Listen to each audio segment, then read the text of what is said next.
Fault Lines, the National Security Institute's podcast that explores the disagreements between the political left and right on issues of national security and foreign policy.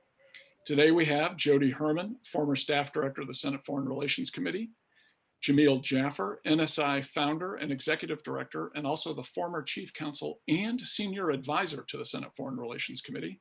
Our special guest this week is Bishop Garrison, NSI visiting fellow and director of the National Security Outreach Program at Human Rights First, and myself, Lester Munson, NSI senior fellow and the former staff director of the Senate Foreign Relations Committee. And for the first time, we have a live audience for this podcast.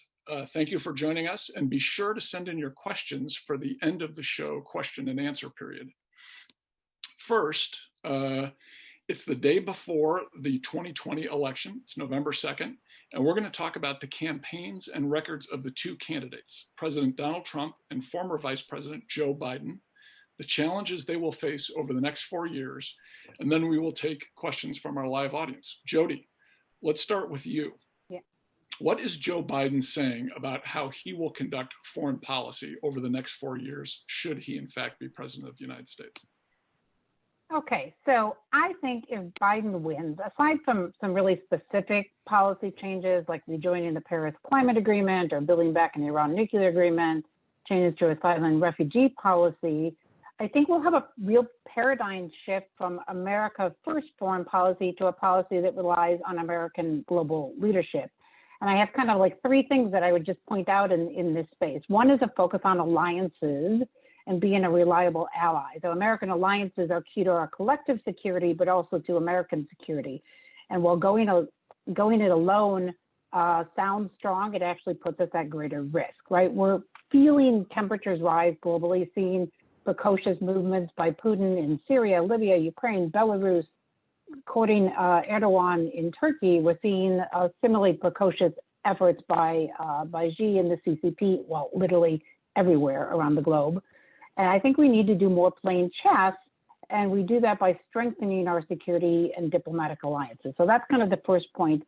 The second key point I would say is I would expect something of a pivot from a defense-centered foreign policy to a Biden policy that recognizes investing in diplomacy pays peace dividends, right? So our current defense budget is pretty large, like $700 billion annually, while our diplomacy and foreign assistance spending is about $66 billion annually. That doesn't necessarily mean large defense cuts, but it does mean prioritizing investing in diplomatic and assistance relationships that pay dividends in resolving conflicts while also ensuring opportunities for Americans. And that means things like investing in our foreign and civil service personnel as our front line of defense. It means using our bilateral, multilateral diplomacy and coalition building as a mechanism to deter conflict and to be really out front with those relationships as the mandate for our work, right? So things like COVID and climate change and refugee populations, declines in, democracy and a surge of authoritarianism, these aren't things that require troops and weapons. These are things that require people and relationships to solve. So that's two. And then the third one is really just this idea that I think Biden will lead by example.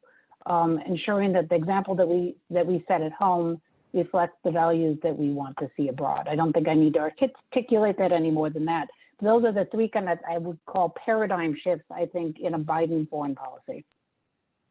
All right, Jamil, let's get your take, which I assume will be somewhat different on the national security approach that Joe Biden is offering America in this campaign. Well, Les, I'm not sure it's going to be different. I just think it's going to be, let's talk about the implications of that are, right? Which is to say, what Jodi just laid out is that Joe Biden will return to the Obama administration's foreign policy, which was a resounding failure. So look, that's great. If we want to go back to the 8 years of train wreck for American alliances and American relationships around the globe that was the Obama foreign policy, that's good. That's okay. We can do that. But I don't think the American people want that. I think the American people recognize that our failure to act decisively in Syria was a mistake. I think the American people realize that our giving up of Crimea to Russia was a mistake. I think the American people realize that us allowing China to build islands in the South China Sea, militarized islands in the South China Sea, was a mistake. And to allow them to steal billions and trillions of dollars of American intellectual property was an error. And so, look, I'm not going to defend the Trump administration's foreign policy. I think there are a lot of huge issues with that. And I do think it's important, as Jodi says, to rebuild our alliances and to do more diplomacy. But I don't think the answer is go back to America on its back foot, backpedaling for the world, not backing our allies, and frankly, talk about ending all endless wars and withdrawing back home. In a lot of ways, actually, that has been a consistent theme of the Obama administration. It was a consistent theme of the Trump administration. And I worry it'll actually be a consistent theme of a Biden administration. And so I worry when it comes to American foreign policy and national security, neither of the candidates up for election tomorrow is going to do what we need, which is America to actually lean forward and lead in the world and take the mantle of leadership on that we've always had or had for at least the last 20, 30 years and take responsibility for that. All right, Bishop, first of all, welcome to the podcast. It's great to have you join us. Thank you for having me. Honored. Yeah. I'm honored to be here. So we're gonna give you a nice fat pitch down the middle. Awesome. Why don't you offer us your critique of President Trump's approach to foreign policy over the past 4 years? Well, I would say let's just speak plainly. It's been an abject failure, and in part a large portion of it is because we have become a much more global society. As a world and as a nation, we have been for a long time a leader of that global society. So for Trump to step in and say, America first and put us on a path of isolationism has been a step backwards for the United States and for the world in general. When you see the way that we responded or a lack of response to COVID, when you see a lack of response to disinformation and misinformation from Russia and from, I should say, international or foreign entities, when you see that we don't have a clear plan for Afghanistan or for Iraq or for many of these, or for Syria, we completely left the Kurds up a creek without a paddle when we began pulling troops out, and then we reallocated the resources that were there just to ensure that we were protecting oil fields that did not belong to us, which was questions of international law and international norm violations to begin with. So there are a variety of things we can go to. We can go into China and talk about this trade war that he and the administration have continued to push that have cost real jobs and real businesses to Americans. When you talk about tariffs of in upwards of $500 billion, and to only have China retaliate through not buying American soybeans, those are just not subtle examples. Those are true things that have damaged our relationships here at home and abroad. The way America is viewed, it has long been the shining city at the top of that hill, and we have abdicated that. We have stepped back from it. Just look at our border. Look at the southern border and the way we have militarized policies that now have a direct impact on what happens to us domestically as well. And you're seeing a lot of this type of rhetoric and a lot of these activities even now during the election cycle. And we're seeing the militarization of police, and we're seeing now the militarization of election discourse. It's absolutely crazy. So a lot of these different issues, a lot of what ails us right now can be directly connected back to the lack of leadership we've seen from this administration on a variety of these issues I mentioned. All right. So occasionally I draw the short straw here among this group, and I am now going to offer a limited modified defense of some of the Trump administration's policies and actions, and say that, and go ahead and say that I believe there is some utility in the very disruptive approach that the president has taken to foreign policy. And we've seen some good effects from that. I think the president's willingness to call out other members of NATO for their lack of commitment to defense spending has actually had a salutary impact on the overall status of the alliance.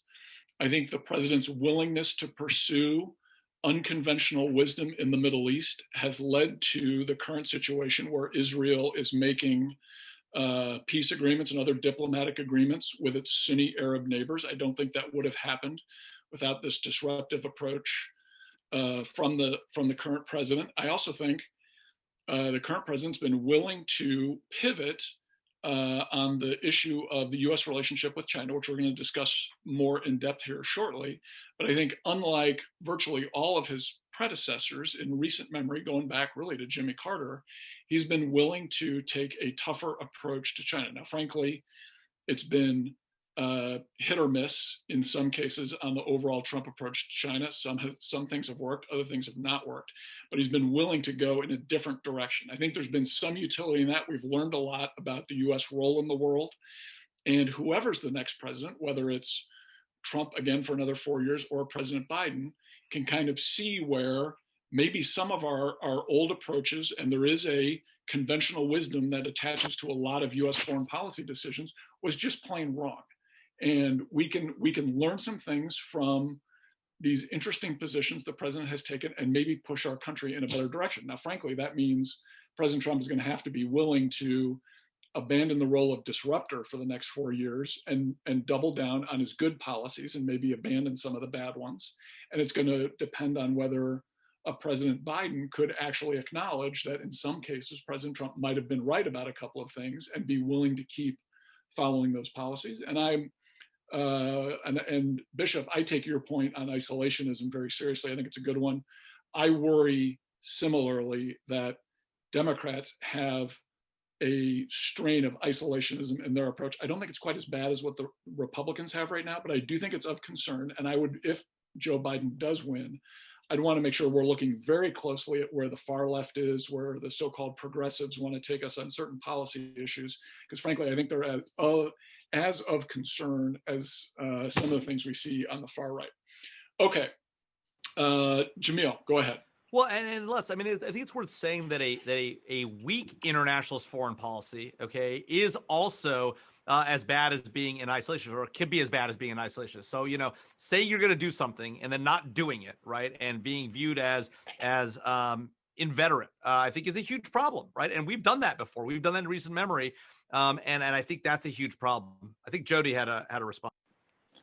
Yeah, listen, I just had like a quick rejoinder to you, Jamil, which is, you know, I think that it's a campaign talking point to say that this is Obama 2.0 and that this won't be Joe Biden's administration, right? So I know people have made fun of the Build Back Better as a kind of a corny statement, but I do actually think it's true, right? Like, I think it's taking a look at Obama, it's taking a look at where we're at right now internationally and thinking about what we have to do that comes next. And I think that Joe Biden, remember, this was somebody who led the Senate Foreign Relations Committee for many years. I think he understands this space better. I think he understands the importance, not just of relationships internationally, but of having a strong relationship between the administration and Congress. And if somebody could solve that issue and improve that relationship, that would actually go a really long way in terms of supporting American national security. Bishop. Yeah, if I could quickly, I want to kind of go back to some things that Les mentioned on the NATO 2% piece.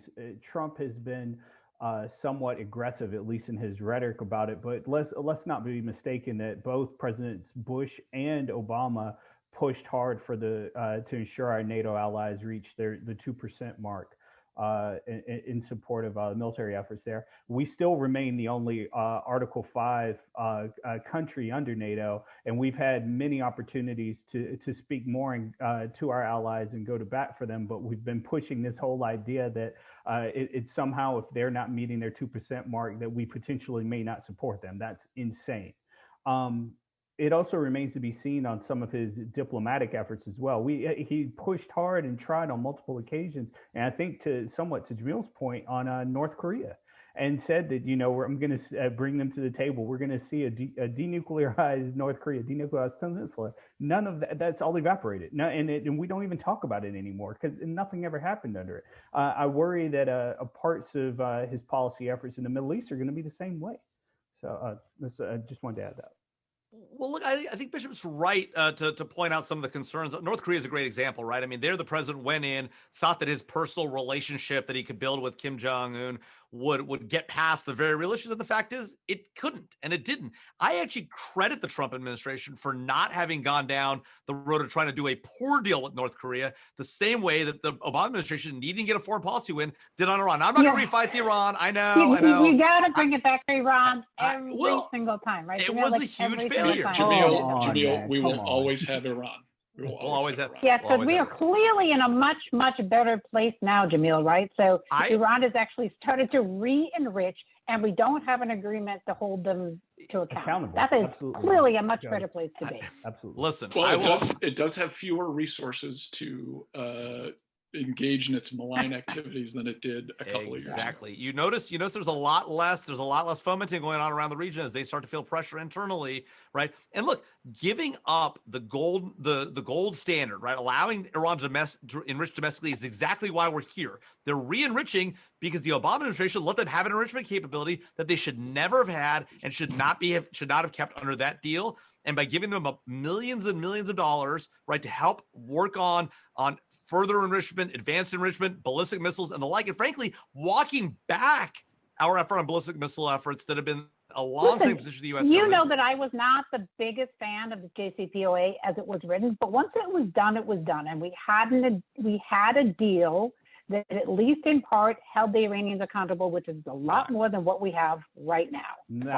Bishop, welcome to an argument we've been having for about 8 years. So I see. But I just say I completely agree with Jodi on this. Like that's fine and great to lambast it and say that it was a terrible thing. So what's the alternative? What else do you have to hold them accountable on? You don't have anything.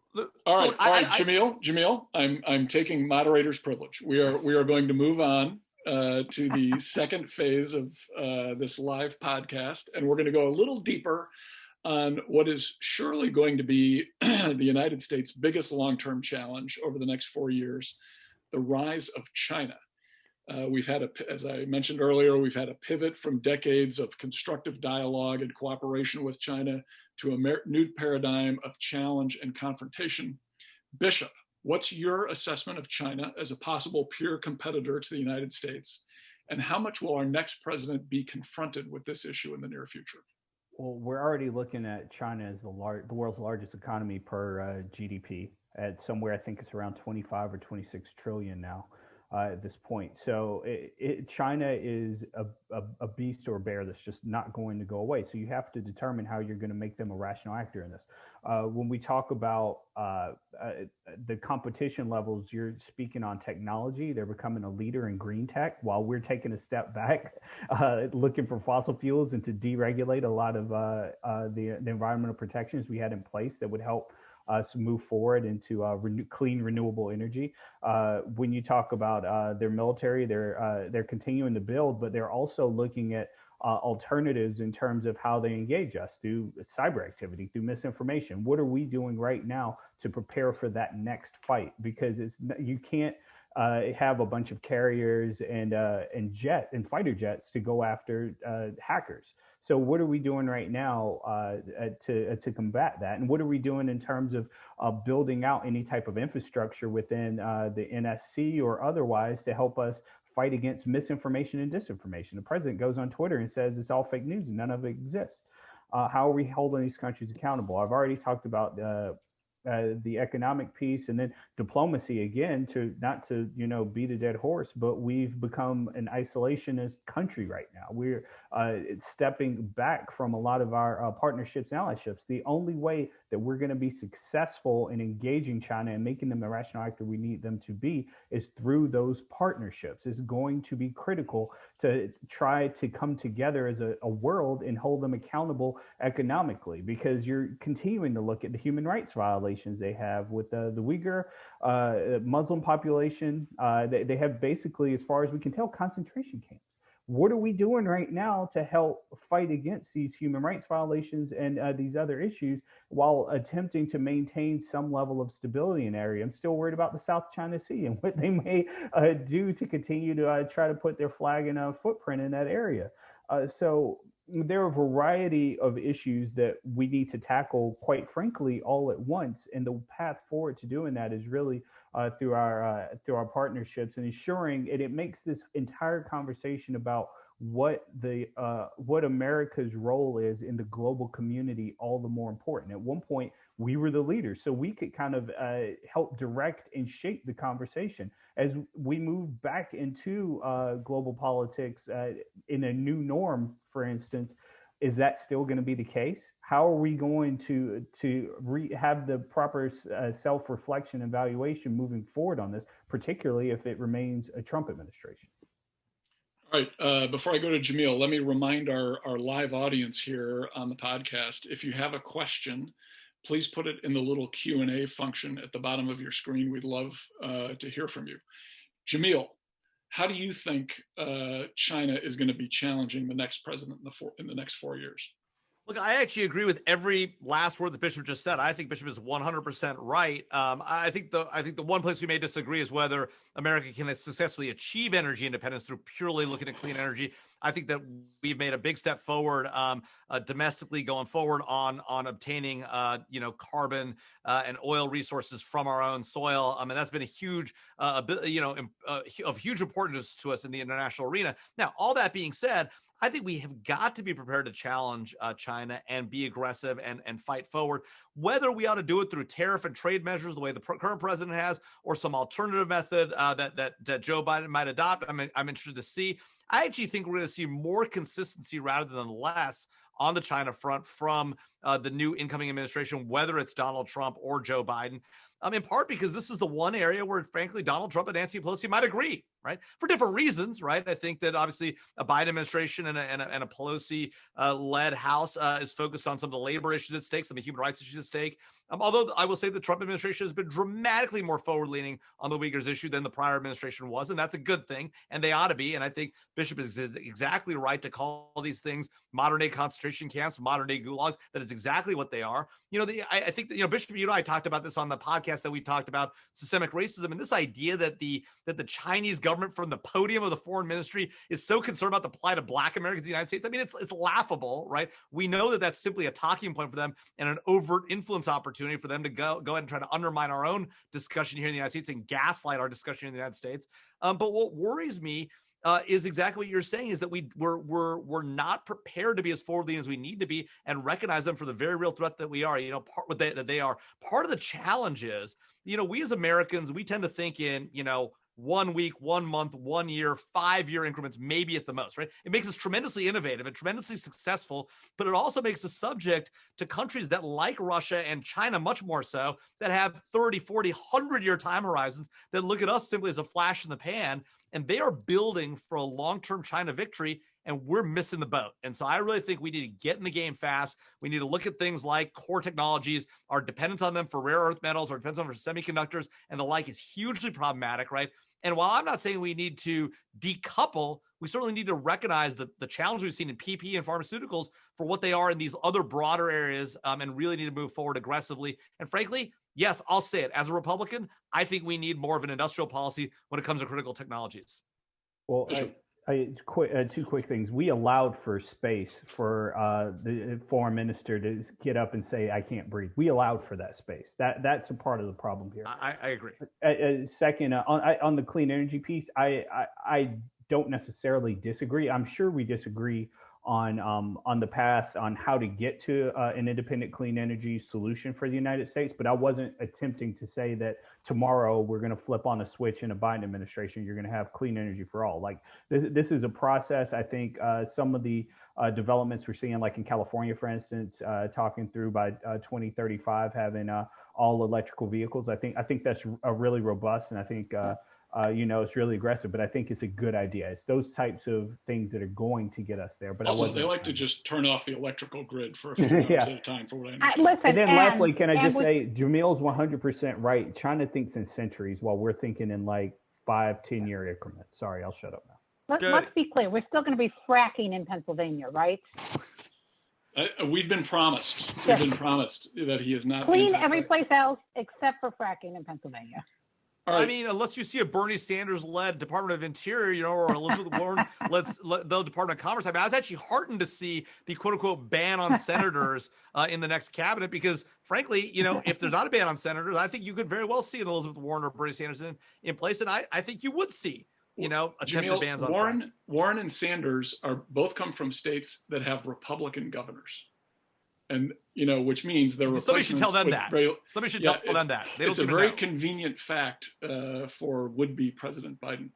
All right, Jodi, what do you think the U.S. can do under Joe Biden, or frankly, or Donald Trump, to actually make a difference in China on the issues of democracy and human rights?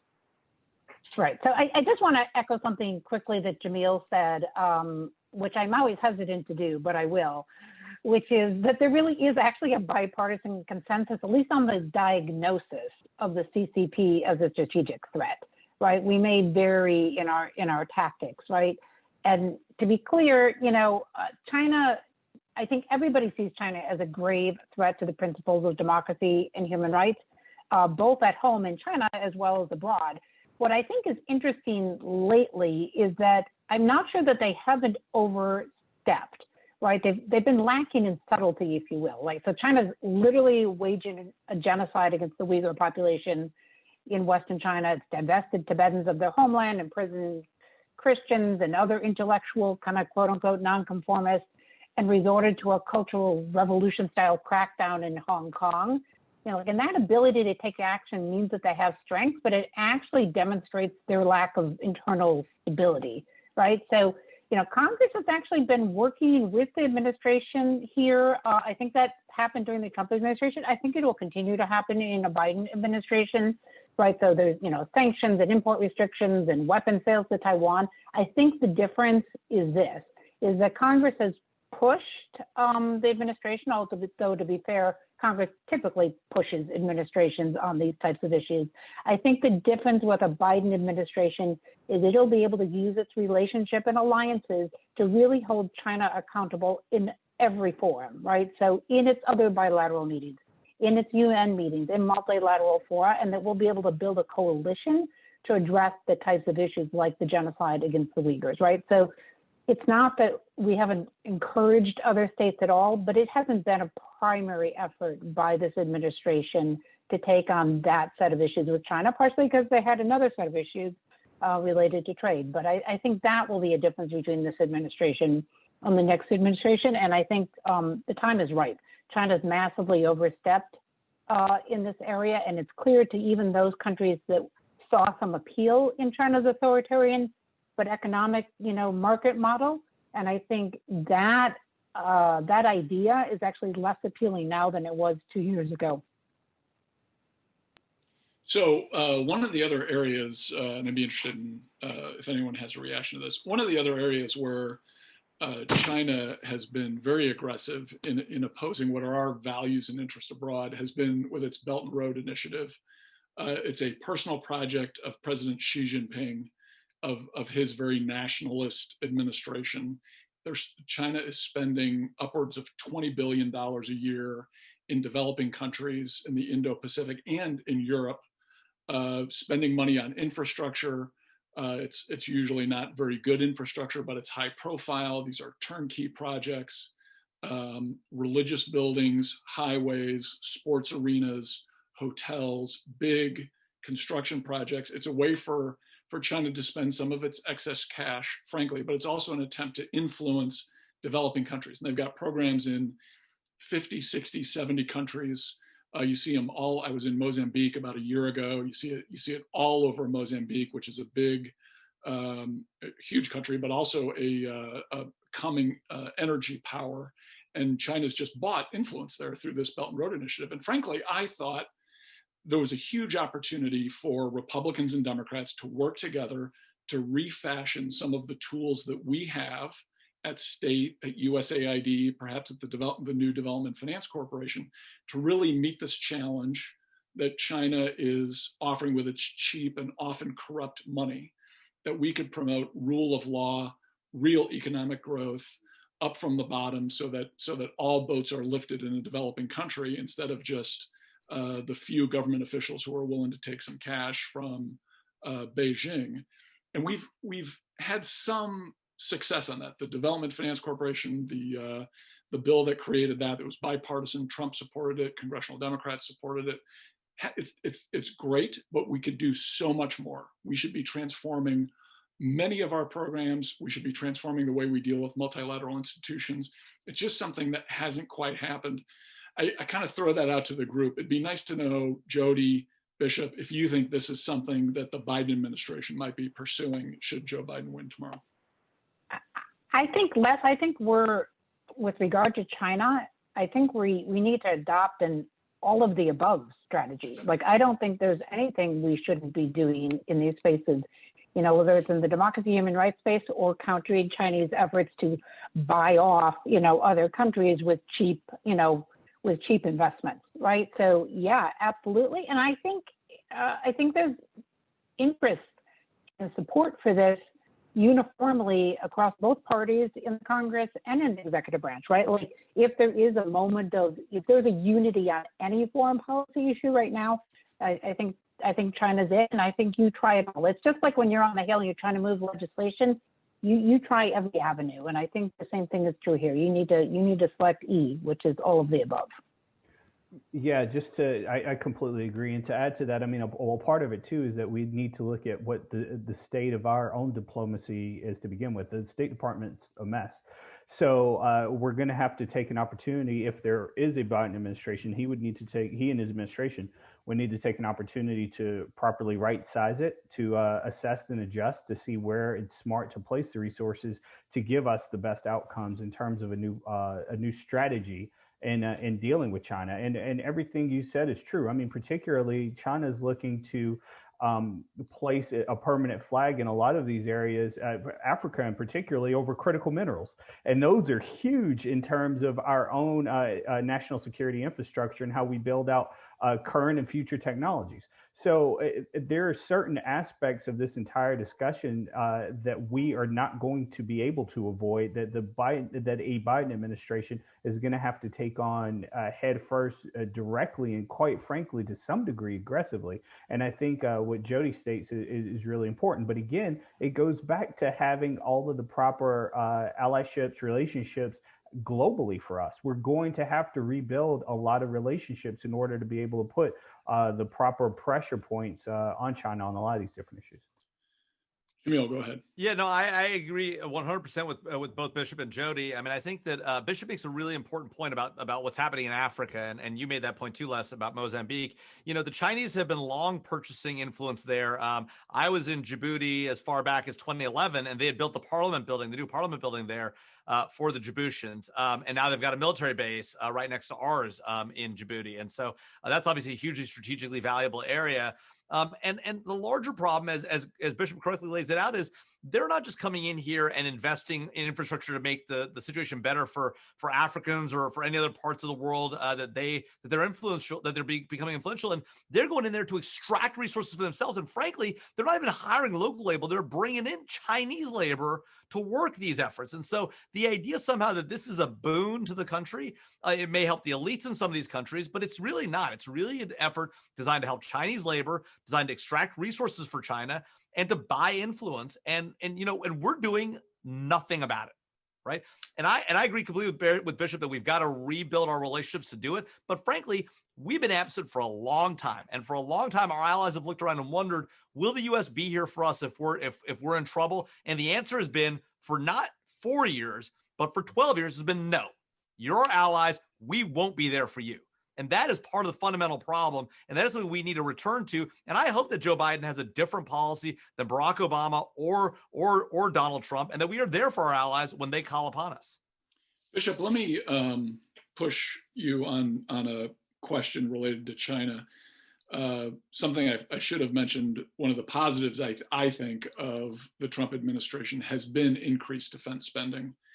If Joe Biden wins, I think we're likely to see a reduction in defense spending from where otherwise would have been if Trump had won. And, there may be very good reasons for that, increased domestic programs. We have a budget deficit issue, but nevertheless, we would see something of a reduction in defense spending. How do you think China will react to that fact alone? And how does a Joe Biden kind of factor that into his approach to Beijing? Well, first, I think we will see a reduction in spending, but not just for cutting spending sake or for deficit reduction. I think it's going to be an assessment of what programs we currently have in place and what is actually needed. And it'll be an evaluation, an assessment, and an adjustment based on what we think the next fight is going to be. I continue to argue that I think it's going to, and I think I'm not alone in this, that kinetic activity on a large scale, traditional force on force operations is probably not something we're going to see moving forward. We're going to see a lot of asymmetric fights. We're going to have a lot of issues, as I mentioned before, with cybersecurity, probably with resource allocation too, as climate change and climate security continues to be a huge issue. So I think first off, you'll see that reassessment in terms of how China responds. I mean, look, again, China's thinking in terms of centuries, while the rest of the world thinks in years and at best maybe decades. Like they're going to think through smartly what and quite frankly look at what we're actually doing and make adjustments of their own. I don't think you're going to see a bunch of carriers and jets and other types of traditional weapon systems coming out of China because of any reduction that we may make. What you probably will see is their own reinvestments in a lot of research and development on a lot of different types of future technologies. But I would be surprised if we saw a major push from a more traditional perspective on the types of weapon systems we're talking about. Jodi, you look like you want to jump in here.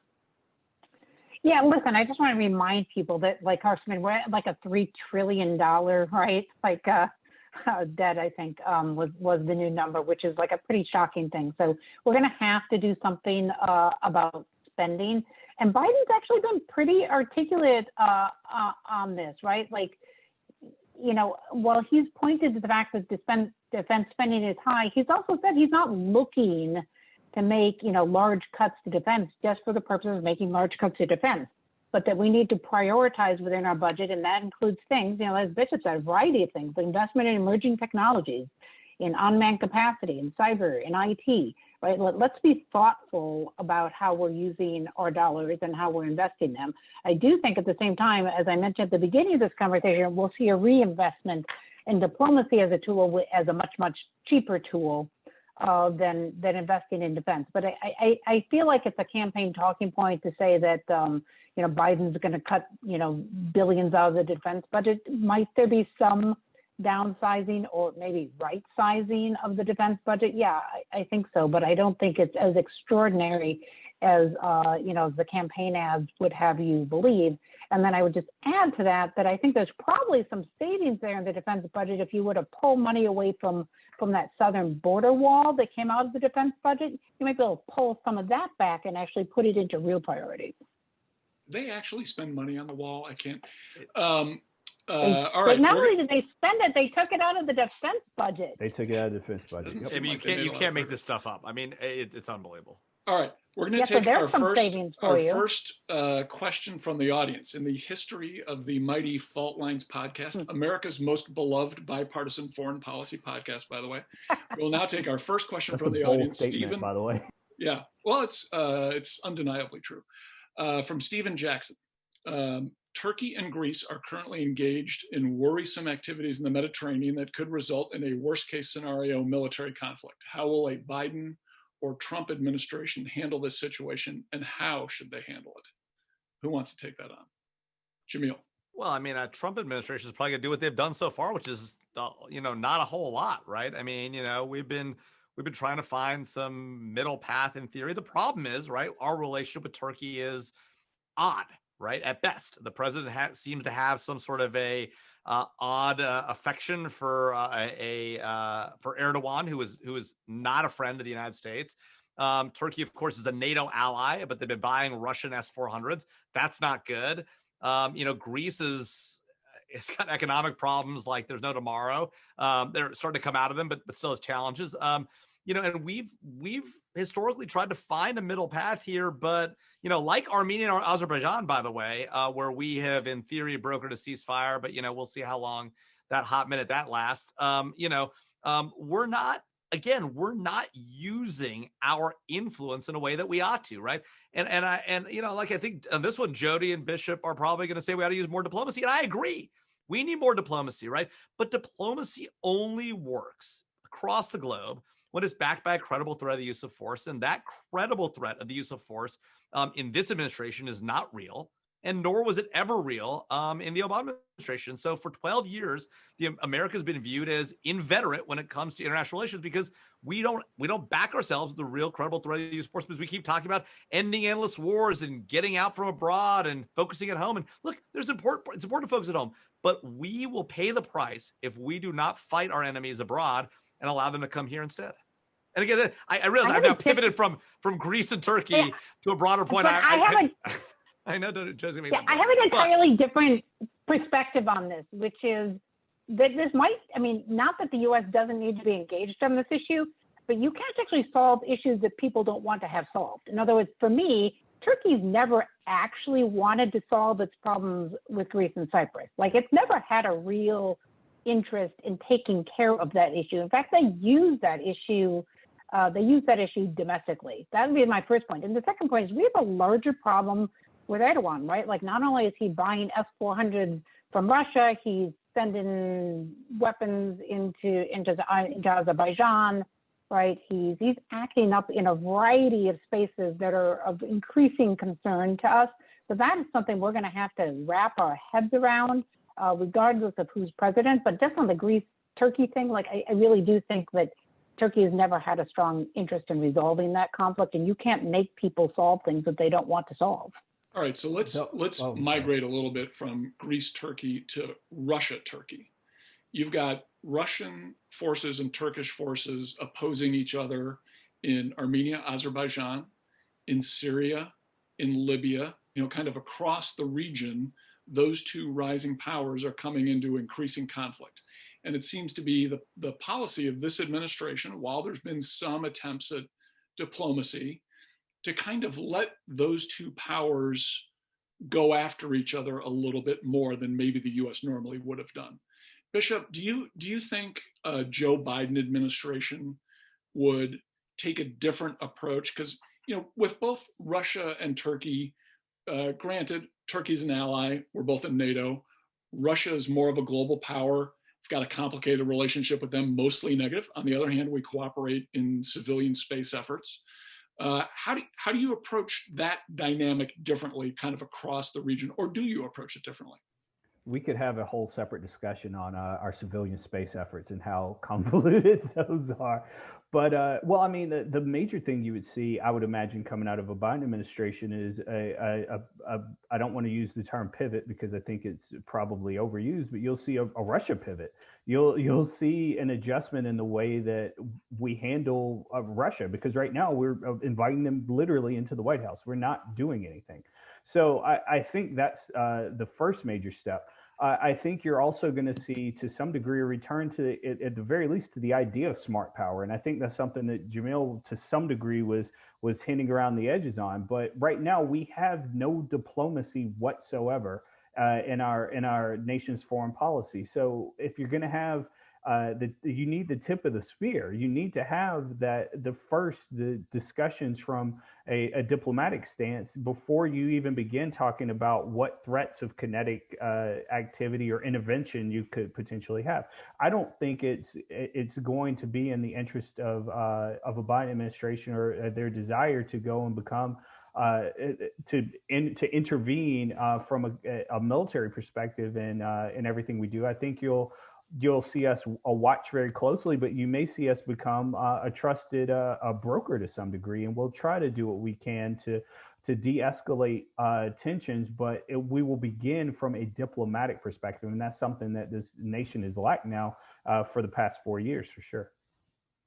All right, another question from the audience is about multilateral institutions. Of course, the Trump administration, pulled out of the World Health Organization in the middle of a pandemic.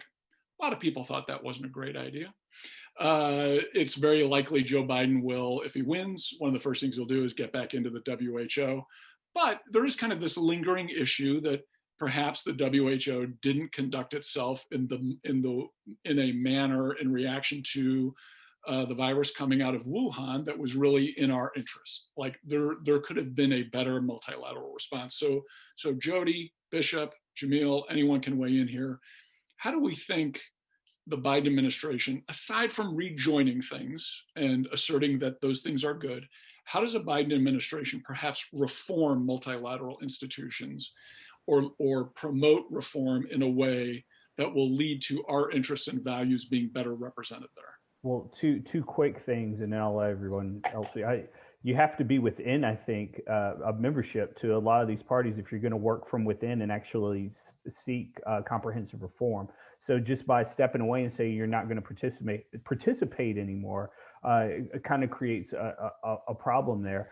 And then again, it goes back to what we want our role internationally to be. If we're going to help globally, help our allies work through some of these different problems, then we need to set an example in the way, in the tone that we set in the dialogue and the type of language that we use. And we've been, not only did we step away from the WHO, we've then begun to call it the China virus and very xenophobic language around the entire situation that only look to isolate us more.